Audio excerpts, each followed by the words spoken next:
Good afternoon, everybody. It is Monday, May 25th, and it is time for the J's in my vinyl dive. I actually have a pretty good sized stack, so we will jump right in. Songs in the Attic, Billy Joel, first one I have.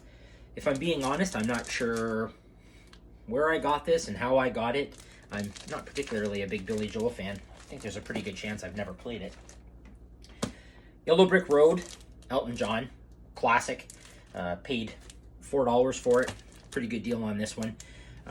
$4 is probably a pretty reasonable price. It's not in great shape, but it's a fun album every once in a while. Michael Jackson, Thriller, needs to be in just about everybody's collection, I think. This one I received as part of a giant collection of albums I had given to me.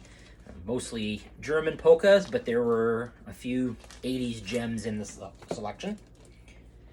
MU, The Best of Jethro Tull. Picked this one up at a used record store in London a long time ago, even before the vinyl revival of 8-9 years ago. It's kind of hard to see in that angle there, but it's got pretty much anything you would want from a Jethro Tull greatest hits: Teacher, Aqualung, Thick as a Brick, Bungle in the Jungle, Locomotive Breath. I mean, that's side A. A couple from the James Gang. This one, Straight Shooter, as well as Newborn, and it says promotional copy, not for sale.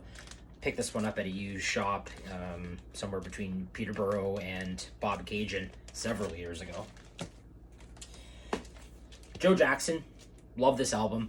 I don't know that Joe Jackson gets quite enough credit for what he's done musically.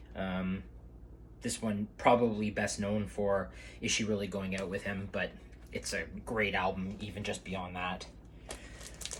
Joseph and the Amazing Technicolor Dreamcoat. Another one, I'm not 100% sure where I ended up with this one. And then two different versions of Jesus Christ Superstar. This one I paid $5 for.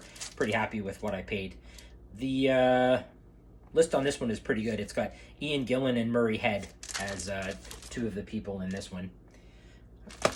The last one I wanted to talk about is, The Jam. Band that I like, and it's not one that I've ever really dug into. And as I did a little bit of research before this, I dug a little more into their catalog, and I feel like it's a band I would really love if I allowed myself to really dig in. The one thing about The Jam is they were, through the late 70s and the early part of the 80s, this album is 1982, and it was their last one before Paul Weller, sort of the main figure of The Jam, dissolved the band.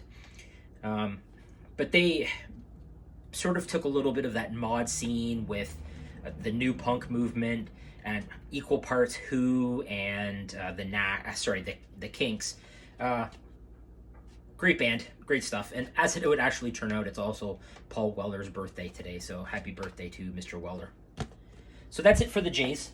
Big collection, but if I'm being honest, there's nothing in there that is top of my collection.